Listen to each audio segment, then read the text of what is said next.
Magandang umaga po sa lahat, Luzon, Visayas, Mindanao, kung saan kayong dako ng mundo po, tayo nagbabalik dito sa aking munting channel po, Samuel Soriano TV 29 para mag-discuss ulit ng another coins. Ayan po.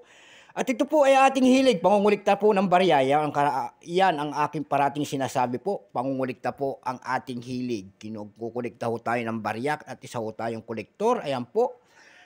Magandang umaga po sa lahat ng kolektor kung saan kayong dako ng mundo po, lalo-lalo na ang aking mga subscriber po. Ayan, magpapasalamat lamang po ako sa aking mga subscriber po. Thank you so much po sa lahat. At nagpapasalamat din po ako sa aking mga nanonood doon po sa aking FB page po, Samuel Soriano rin po. Ayan, thank you so much po sa lahat. Ayan. Special shoutout natin ng ating dating officer dyan. Ayan po, si George Ragay ng La Portesa Security Agency po. Ayan.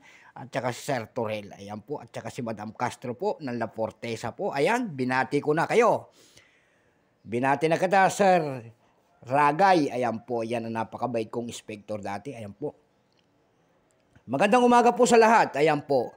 Ang pag-usapan po natin ngayon ay pera po natin. Ayan po. Yun naman pong nanonood at hindi pa po nakapag-subscribe dito sa aking YouTube channel at gusto nyo ang ganitong mga topic po about coins. Agsiseling tayo ng mga presyo ng ating mga koleksyon ko po. Ayan. Para malaman natin kung magkano na talaga ang kanilang mga halaga. Ayan po. Magandang umaga po sa mga numismatis dyan.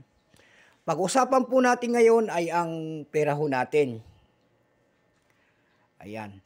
Yun namang mga hindi pa nakapag-subscribe, ayan po, anyayaan ko sana kayo, baka pwede naman makisuyo sa inyo, pakipindot sana ang ating notification bell, like and share, and subscribe po para ma-update po kayo sa mga latest ko pang gagawin mga video po.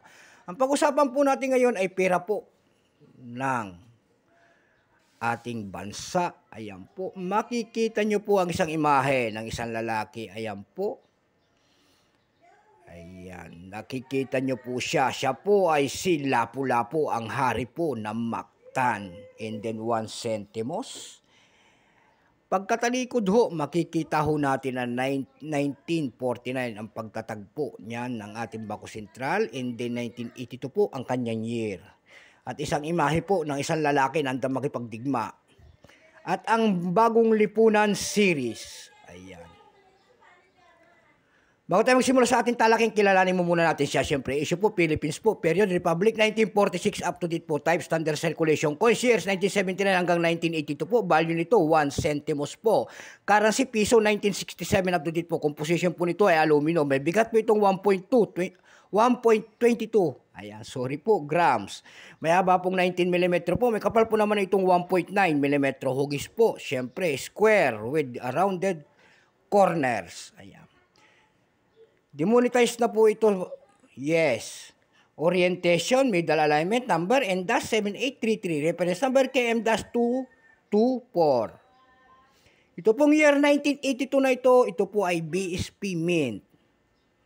42% lamang. Kung ilang piraso naman ginawa nito, ito po ay 51,730,000 piraso po.